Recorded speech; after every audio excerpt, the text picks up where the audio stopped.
जिस माननीय मुख्यमंत्री आदरणीय नीतीश कुमार जी से मंत्री लोगों को मिलने में समय लेना पड़ता था और आज माननीय पूर्व लोगों से बैठकर अज्ञातवास में चिंतन मनन कर रहे हैं। एक दिन में बिहार के माननीय मुख्यमंत्री नीतीश कुमार जी दो बार जाते हैं फाइल को साथे लेकर कि इस पर क्या करना है और वहां से जो आदेश होता है उसको घोषणा करते हैं। आपके नेता उपेंद्र कुशवाहा जी के चुनाव लड़ने की चर्चा है, आपके पार्टी के राष्ट्रीय स्तर के नेता माधव आनंद आए, आपके प्रदेश अध्यक्ष के चुनाव लड़ने की चर्चा है, जेडीयू एमएलसी रामेश्वर महतो आपके पार्टी में आ जाएंगे, उनके चुनाव लड़ने की चर्चा है, वैद्यनाथ महतो नए नए पार्टी में शामिल हुए, उनके चुनाव लड़ने की चर्चा है।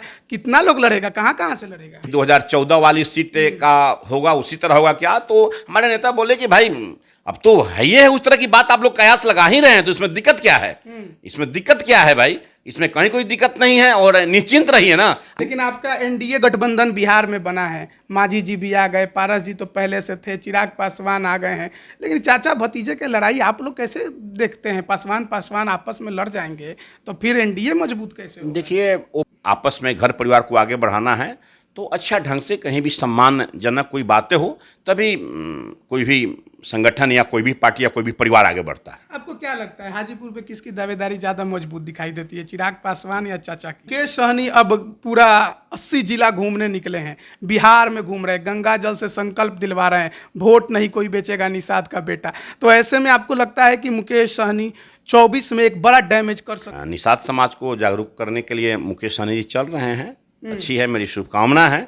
और मुकेश सहनी जी भी सोचे समझे एक समझदार नौजवान नेता हैं और मुकेश सहनी जी भी कोई भी कदम उठाएंगे तो अच्छा ही उठाएंगे। 2015 की लोग बात तर्क देते रहते हैं, तो 2015 में बिहार में जब चुनाव हुआ था महागठबंधन का, तो उसके नेता और मुख्यमंत्री नीतीश कुमार जी के नाम पर चुनाव हुआ था। अब नीतीश कुमार जी कह रहे हैं कि मेरे बाद हम नहीं, मेरे बाद तेजस्वी यादव। तो बिहार की जनता क्या तेजस्वी यादव के नेतृत्व को स्वीकार करेगी? नमस्कार, आप लाइव बिहार देख रहे हैं। मैं हूं राजमोहन तिवारी। 2024 लोकसभा चुनाव को लेकर अब देश की राजनीति में दो धड़े हैं, एक एनडीए का है तो दूसरा इंडिया नाम का नया गठबंधन है। लेकिन बात हम बिहार की कर रहे हैं। बिहार में 40 लोकसभा की सीटें हैं और इन सीटों को झटकने के लिए दोनों ही धड़े जमीन पर खूब मेहनत कर रहे हैं। एक वो धड़ा है जो कि एनडीए कहता है, जो और दूसरा है महागठबंधन। बिहार में महागठबंधन के मुखिया नीतीश कुमार, लेकिन पिछले कई दिनों से लगातार जिस तरीके से वो अपने नेताओं के साथ अकेले में मुलाकात कर रहे हैं, उसके बाद सियासी चर्चाएं भी जोर पकड़ रही हैं। पहले अपने वर्तमान सांसदों, वर्तमान विधायकों और वर्तमान विधान पार्षदों के साथ मुलाकात किए और अब पूर्व विधायक, पूर्व सांसद और पूर्व विधान पार्षद के साथ पिछले दिन उन्होंने मुलाकात की। और ऐसे में अब तमाम सियासी चर्चाएं बहुत ज्यादा जोर पकड़ रही हैं। क्या नीतीश कुमार महागठबंधन में कुछ बड़ा करेंगे, 24 की तैयारी कर रहे हैं, या फिर उनकी तैयारी किसी और राजनीतिक रास्ते पर चल रही है? इसी पर बात करेंगे। हमारे साथ रालोजद के प्रदेश प्रखर प्रवक्ता रामपुकार सिन्हा जी हैं। नीतीश कुमार की इस मुलाकात को कैसे देखते हैं? देखिए, नीतीश कुमार जी माननीय बिहार के मुख्यमंत्री हैं और अब तो आप तमाम मीडिया के भाइयों से ही जानकारी मिल रही है कि सभी माननीय पूर्व सांसद, माननीय पूर्व विधायक, माननीय पूर्व मंत्री, माननीय पूर्व एमएलसी, विधान पार्षद जो हैं, सब लोग से मुलाकात कर रहे हैं। देखिए, अब वो कर ही क्या सकते हैं माननीय मुख्यमंत्री नीतीश कुमार जी।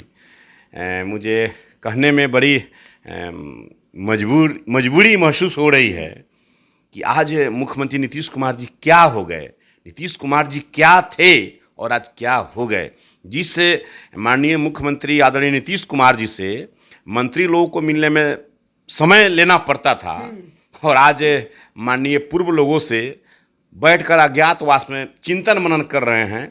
अब न जाने जब वो ऐसा कुछ करते हैं तो अपने राजनीतिक जीवन में बहुत बड़ा उलटफेर करते हैं। अच्छा। और इसका अंदेशा लगाया जा सकता है कि जरूर कुछ करने वाले हैं। क्या उलटफेर करेंगे? फिर पाला बदलेंगे? अब तो किसके पास जाएंगे? अब तो वहीं बताएंगे माननीय मुख्यमंत्री नीतीश कुमार जी को अब वो क्या करने वाले हैं। लेकिन इतना जरूर है कि वो जिस गठबंधन में अभी हैं वर्तमान में, उनका वहाँ अब सांसें फूल रही है। अच्छा। अपने आप से वो कुछ कर नहीं पा रहे हैं। जो कुछ भी करना है तो भाई लालू यादव जी का आवास, राबड़ी देवी जी का आवास और तेजस्वी प्रसाद यादव जी के आवास पर जाकर आपको मालूम होना चाहिए कि एक दिन में बिहार के माननीय मुख्यमंत्री नीतीश कुमार जी दो बार जाते हैं फाइल को साथे लेकर कि इस पर क्या करना है, और वहां से जो आदेश होता है उसको घोषणा करते हैं। तो इससे ज्यादा बेसहारा और लाचार माननीय मुख्यमंत्री नीतीश कुमार जी और क्या हो सकते हैं। लेकिन इसमें एक और चीज देखिए कि जो बिहार में महागठबंधन की सरकार चल रही है,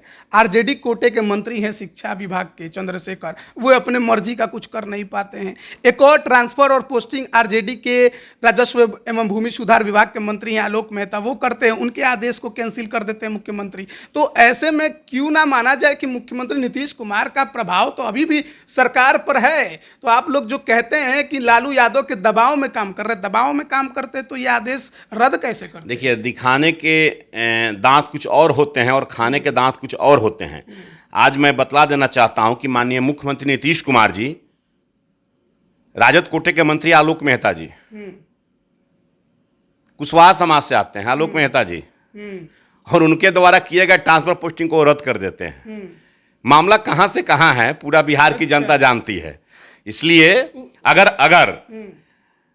अगर माननीय मुख्यमंत्री जी किसी दूसरे समाज के लोगों का अगर ट्रांसफर पोस्टिंग को अगर स्टे कर दे तो देखिए ना बिहार में क्या बवाल मच जाता है। तो आपका मानना है कि क्योंकि कुशवाहा समाज से आते हैं आलोक मेहता, इसलिए उनके साथ देखिए, अब उनके गठबंधन का सवाल है, क्या हो रहा है, तो इसका जवाब तो लालू प्रसाद यादव जी आदरणीय और तेजस्वी प्रसाद यादव जी ही देंगे। लेकिन इतना जरूर है कि उन दोनों गठबंधन के बीच में अब सांसें फूल रही है। अच्छा, और आपके गठबंधन में सब कुछ ठीक है? हम लोग ऑल इज वेल।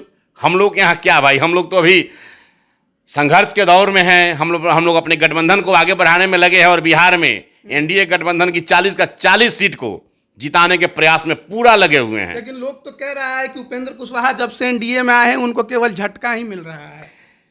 अब आप मीडिया के लोग जो लोग कयास लगा सकते हैं, लेकिन उपेंद्र कुशवाहा जी जब से एनडीए में आए हैं, राष्ट्रीय लोक जनता दल पूरे गांव स्तर पर हम लोग पूरी मजबूती में लगे हुए हैं। पार्टी के संगठन को आगे बढ़ाने में लगे हुए हैं। अभी जिला सम्मेलन का दौर चल रहा है, पूरे बिहार में जिला सम्मेलन चल रहा है। हमारे पार्टी के राष्ट्रीय अध्यक्ष आदरणीय उपेंद्र कुशवाहा जी, प्रदेश अध्यक्ष आदरणीय रमेश सिंह कुशवाहा जी पूरे राष्ट्रीय और प्रदेश पदाधिकारियों के साथ पूरा संगठन को मजबूती में लगे हुए हैं, ताकि जहां हम लोग जिस गठबंधन में उस गठबंधन को हर जगह मजबूती मिले और हमारी जहां सीट हो वहां हम लोग पूरी मजबूती के साथ एनडीए गठबंधन के साथ पूरी मजबूती से चुनाव जीतने में कामयाब रहे। लेकिन देखिए, आप राजद जदयू छोड़कर उपेंद्र कुशवाहा ने नई पार्टी बनाई, लेकिन उसके बाद से 2 झटके बीजेपी ने दे दिए। पहले तो आप पार्टी आपके नेता ने बनाई और दूसरा बीजेपी के प्रदेश अध्यक्ष सम्राट चौधरी बन गए।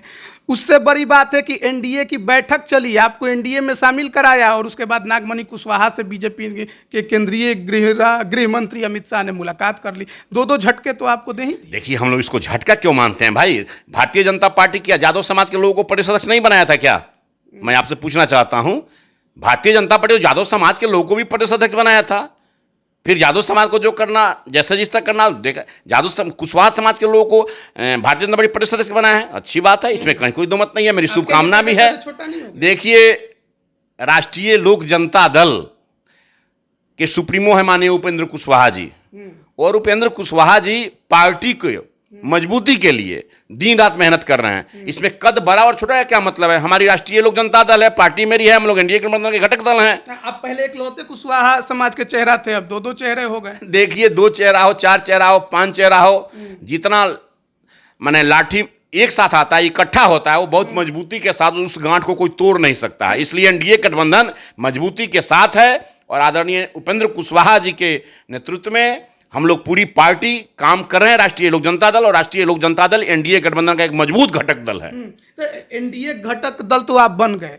खबर थी कि जब गठबंधन होना था उससे पहले सीटों की चर्चा हो गई, लेकिन अब तक ये नहीं मालूम है कि कौन कौन सी और कितनी सीटें मिलेंगी, क्योंकि अब थोड़ा देखा जा रहा है कि एनडीए के अंदर भी इधर उधर हो रहा है। कितनी सीटें मिलेंगी? देखिए, आप तमाम मीडिया के लोगों को बुलाकर हम लोग बताएंगे।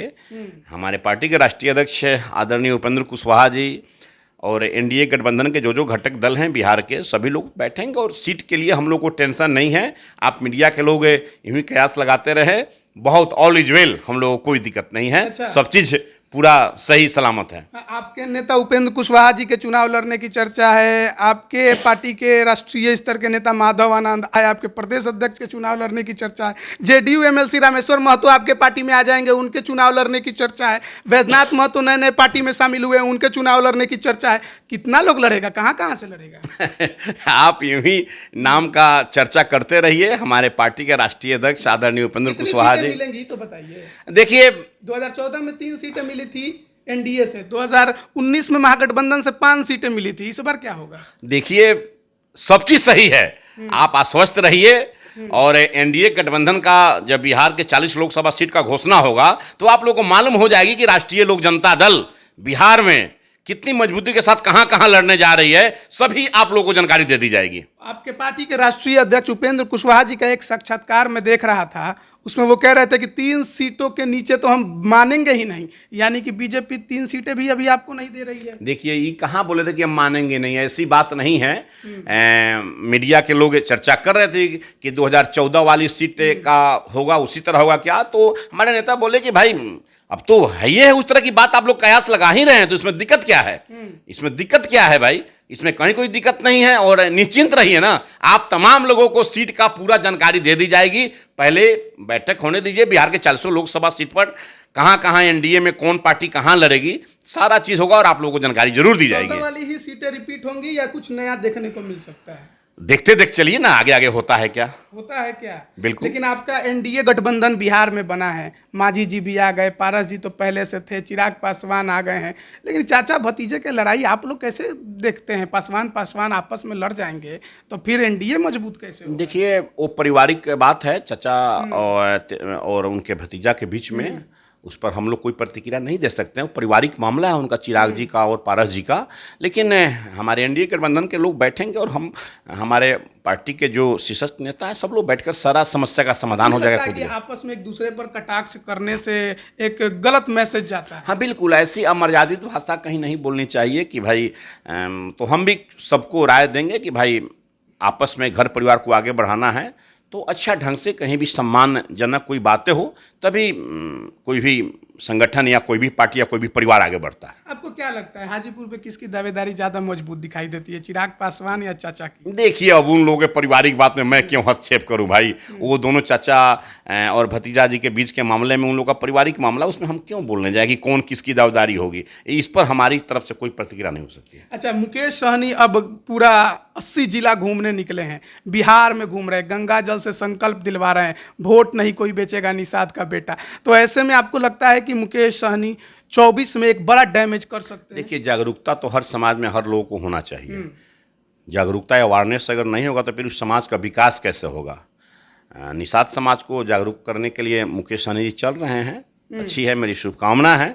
और मुकेश सहनी जी भी सोचे समझे एक समझदार नौजवान नेता हैं, और मुकेश सहनी जी भी कोई भी कदम उठाएंगे तो अच्छा ही उठाएंगे, देश हित के लिए ही उठाएंगे और राष्ट्र हित के लिए उठाएंगे और भारतवर्ष के मान सम्मान के लिए उठाएंगे, मुझे विश्वास है। एनडीए में आएंगे तो लगता है आपको कि एक बड़ा वोट बैंक लेकर आएंगे और इंडिया गठबंधन को हराने में मदद मिलेगी? देखिए आप नाम INDIA गठबंधन बोलिए, इंडिया गठबंधन नहीं, INDIA गठबंधन बोलिए।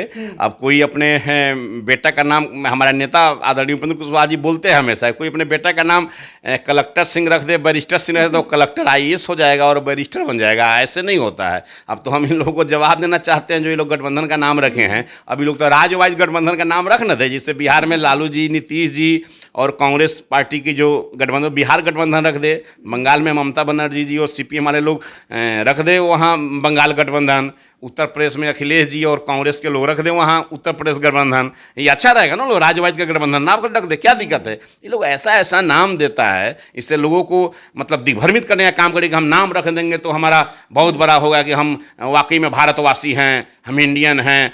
ऐसे ही सबसे थोड़े कुछ होता है जी, नाम रखने से नहीं कुछ होता है। इतना जान लीजिए कि राष्ट्रीय जनतांत्रिक गठबंधन, नेशनल डेमोक्रेटिक अलायंस देश में एक अच्छा विचारधारा और अच्छा नेतृत्व आदरणीय नरेंद्र मोदी के नेतृत्व में 2024 के चुनाव में एक अच्छा परफॉर्मेंस देगा। जो बिहार में हो रहा है उस पर आप क्या कहिएगा? ये गठबंधन को लेकर जो आपका बयान है, महागठबंधन, लालू यादव नीतीश कुमार की जो गठजोड़ है, 24 तक चल जाएगा? देखिए ना अभी क्या हो रहा है, एक एक कहानी आपको नाटक के रंगमंच की तरह दिखाई पड़ रहा है और बिहार की जनता देख रही है।